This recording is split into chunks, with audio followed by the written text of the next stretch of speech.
We've mentioned it before, but sometimes in rookie drafts, it's that much more important to know who not to draft as opposed to knowing who to draft. Today, Mike and Nate are diving into 6 rookies they're avoiding in their rookie drafts, along with 6 rookies they'd rather draft instead. I do hope y'all enjoy the video. If you do, please leave a like, comment down below who you're avoiding in your rookie drafts, along with who you're drafting instead. But before we get into it, I'd like to take a moment to shout out today's partner, Mint Mobile. You and I both know that you're probably paying more for wireless than you should be. I know I was. For as little as $15 a month, Mint Mobile offers you everything you need. Whether it's speed, coverage, data, access to 5G, or unlimited talk and text, Mint Mobile keeps prices low by operating off the nation's largest 5G network and operating exclusively online. And that means no more pushy sales reps or waiting in long lines. On top of that, switching is easy and customer support is easily accessible through the Mint Mobile app, all from the comfort of your own home. Since making the switch myself, I'm still enjoying all of my favorite YouTube videos, streaming services, and catching up on my favorite podcasts without any drop in performance quality. Start saving today at trymintmobile.com/Dynasty Rewind, and for a limited time, try any 3-month plan for 50% off. This means you can try the Mint Mobile Unlimited plan for 3 months for just $15 a month. The link is on your screen, in the pinned comment below, as well as the YouTube description box. Go check it out today. Thank you so much for listening and choosing to support this brand. But with all that said, let's get right to the content you came for. Nate, let's get into it. Who is your number one avoid? You are going to have some people coming at you with pitchforks. Okay, well, let me be transparent first, and this is actually I'm going to tell you why you should join the Patreon because it's so awesome because we got incredible ADP. And Mike, how we do this show is we have a little show sheet that Bob puts together, and then we all take a look at it, and It's we fill 27 out. pages. It's not little. It's not little. And then you and me spend the weekend and Monday night and putting it together and putting in all of our notes and stuff. And you got to it this week before me on this segment. And you picked the 3 players from our DR ADP that I would say are kind of overvalued right now. And I was looking through the rest of the Dynasty Rewind ADP. And I can't find anyone that I don't like the value of because our Patreon is just drafting so well right now. And they know what's up. They got everyone in the correct order, basically. So I had to go outsource some ADP so I could find some overvalued players. And what I learned looking at outside ADP is, we there are some people out there that are overvaluing some players, Mike. And one that they're overvaluing right now is Blake Corum. Okay. And I'm using our ADP so I can show you where the correct value is. So right now on Keep Trade Cut, Blake Corum is the RB2 in the rookie rankings. He's coming off the board of the 205. Wow. I know, right? I know. We've been in our little bubble for so long. We forgot about, hey, the outside. What are they doing? Well, they're drafting Blake Corum at the 205. In the Dynasty Rewind, we are drafting him at the 212 as the RB6 off the board. I like that value. I think that's good value with where Blake's athleticism is. He looked pretty well at the combine. We have the worries though with how badly the missed tackles force went down and the yards after contact per attempt went down this year compared to the year before that. And he's a little bit of an older prospect. I don't think he creates a ton of yards, but he has really good vision. So, and he's a little undersized, Mike. And when I say little, I mean really oversized. His 5'7" 3/4 height is 5th percentile for running backs. So that's not good. And yes, he ran a 4.53, but with his height and that speed, his player comparisons, Dylan Laub, Max Borghi, Myles Gaskin, Tyler Batty, and Mike Weber. Yeah, that doesn't sound great, does it, Mike? I remember Mike Weber. Now, I think Blake Corum is better than all of his guys because he's got a lot better vision. He really knows how to win at the line of scrimmage with his eyes. But that's why he's the RB6, not the RB2. He doesn't have the upside that these other guys like Trey Benson, Jalen Wright, even like guys like Marshawn Lloyd, I think have. So for me, at the 212, RB6, I'm good with that. I'm good with that with Blake Corum. But if you're looking at the 205, I'd rather have a guy like Trey Benson or Jalen Wright, who's right now in our ADP are the 206 and the 207. On Keep Trade Cut, those guys are the 312. Jalen Wright's the 312. He's a little bit higher up in DLF ADP, so I'm just going to blame the community for not knowing who Jalen Wright is for some reason. And then Trey Benson, he's the 207 on Keep Trade Cut. He's the 207 in the Dynasty Rewind ADP. I'll take Trey Benson over Blake Corum. Nate, I hate to break your heart here, but I'm avoiding Bo Nix. I get it right now. solely because his dynasty run ADP is the 112. He's quarterback 5. I know it's still early in the process, but right now I just see him being possibly a late day 2 pick. There's other guys, and we see every year, why I don't understand why this guy fell to the 4th round. Well, because we're not scouting offensive linemen and D linemen and cornerbacks and linebackers, and those guys get drafted too, and that messes up what we feel should be draft spots for some of our favorite prospects.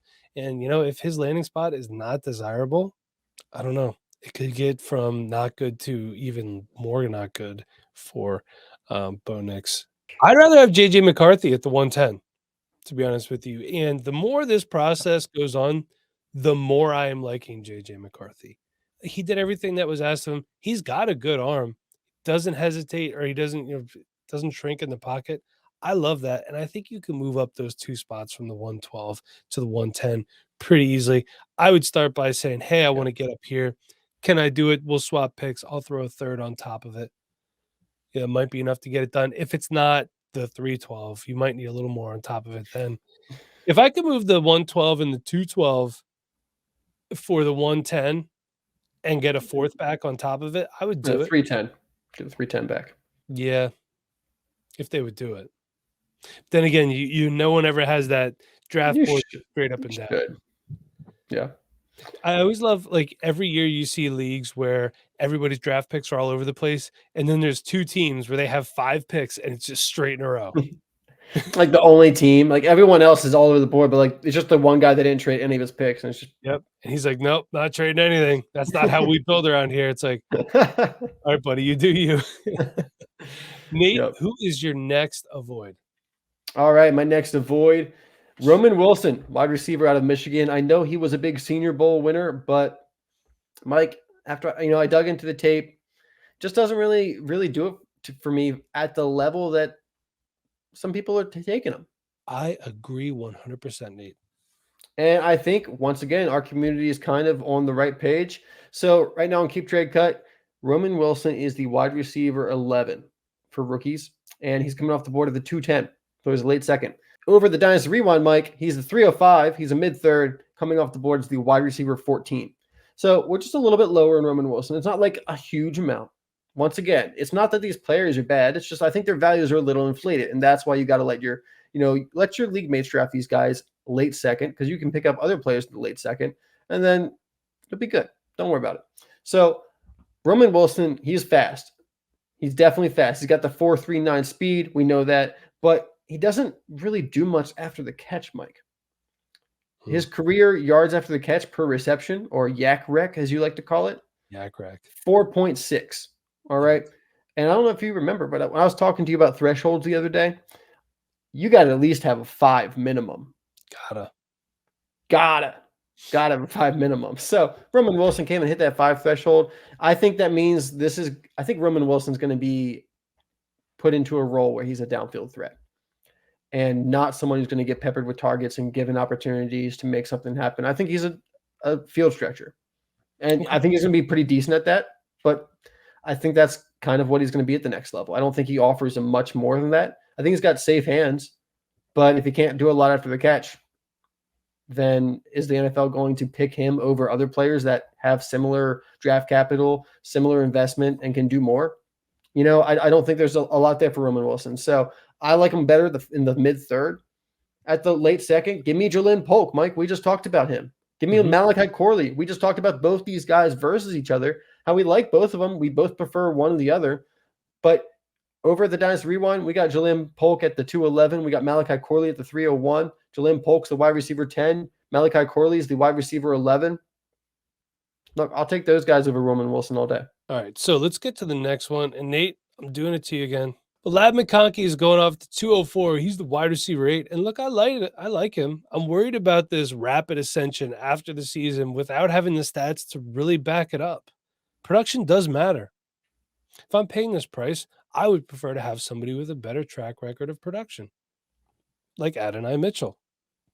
Not much more, but about to say, I mean, not too much more. Talk about the Georgia wide receiver production issue right there. Exactly. And I think I could get, I forgot to write down his ADP. It is the 202. So it's There you go. slightly more. Sorry, I just had to flip it over to my next tab of the 14,000 tabs I have open on Pod Night. But I think I could get there by just adding maybe a third, because we're in the second round there. Start with the third. I would love to do it. I don't think a fourth is going to help you move up 2 picks in this range. Probably going to have to at least be a third. Oh, Mike, I can't believe you're not on the lad train. Look, we're all about yards per route run these days. Come on, that's the Puka Nakua trick. And Lev McConkey's got 3.26 yards per route run this year. I mean, come on. I'm just looking at When he's on the topics. field, he's really good, man. Nate, let's move on. We got a couple more before we head on out of here. Who's your next one? All right, my next one is Ricky Pearsall. All right, someone who's been very popular on social media. Everyone's loving. You go and you watch the catch that he made against Charlotte, where he's catching it with the front hand for some reason and bracing through 2 players, hitting him in the middle of the field, and he still makes the catch. It's ridiculous. It's like the best catch I've seen. But despite making an incredible catch, I'm not getting all the Pearsall hype either. Same. I kind of have him in a similar boat to Roman Wilson. Yeah. I don't think they're the same player. I think Pearsall is definitely, really good with his hands. He's going to be used a lot closer to the line of scrimmage in the intermediate area. I think he's a pretty good route runner, but he was the second best wide receiver on his team this year, Mike. He was, according to PFF with their grades, he was behind Eugene Wilson, who's actually a really good true freshman, but a true freshman nonetheless. So if you're telling me that Ricky Pearsall is a second rounder, because, sorry, I forgot to mention this, DLF has him, Keep Trade Cut had him way too low. I couldn't take that into account. DLF had him at 211, being the wide receiver 13. And we have him at the Dynasty Rewind at the 308, Mike. Wide receiver 16 off the board. And, you talked about production issues with McConkey. They apply here with Pearsall too. In his first 2 years at Arizona State, 204 yards. In his third year, he did have 580 yards at Arizona State, but then he transferred to Florida. Went 34 receptions, 669 yards, and 5 touchdowns. And then fifth year, 65 yards, 963 yards, 65 receptions, 963 yards, and 4 touchdowns. Look, all this accounts for to me is he's a good wide receiver. He's a solid wide receiver. I'll take him. I think he's a day 2 wide receiver, like a third rounder. I don't. Maybe like a early 4th. I think he's like, a good wide receiver 3 on an NFL team with some upside. But at the end of the day, I can't imagine taking him in the second round at this point with how heavily loaded this class is with wide receiver talent, the quarterback depth. And then once you get into the second round and we actually get landing spots, I think there's going to be a good amount of running backs in there too. Yeah, I mean, when you look at what's going off the board after him, you got Brendan Rice, Jalen McMillan, Jacob Cowing. Jacob Cowing dipping into the 4th round. I'd probably rather take a shot on any of those guys over Ricky Pearsall. And, I saw him making some catches like that and some throwing the high ball when he's not in pads or anything like that, making these insane catches. That's great. But Mike, you mentioned some of the players we have after him in our ADP, but here are some of the guys that are after him on DLF ADP. Okay. Jatavion Sanders, Bucky Irvin, Jalen Polk. That's what I'm talking about. What are these people doing? I think we got some of the best ADP out there, man. To be honest, I really do. We do. Shout out to Hoff. Yeah, you're killing it, man.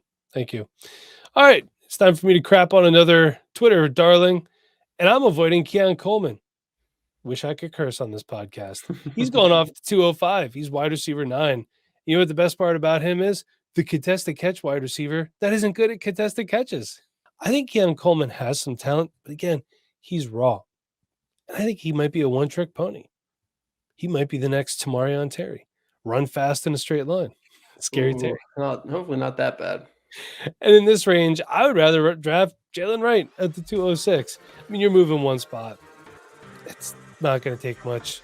Might be like a 4th.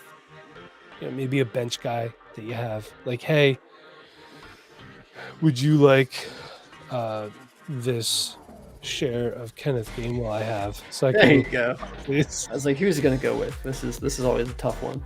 While that is it for the video today, I do hope that y'all enjoyed. Please leave a like if you did. Comment down below what you thought of the video itself. And if you want to dive into today's video topic that much more, head on over to patreon.com/Dynasty Rewind. Get in on that 7-day free Discord trial. Check out some bonus podcasts while you're there. But with all that said, we'll see you in the next one. But until then, I hope that y'all have a good one.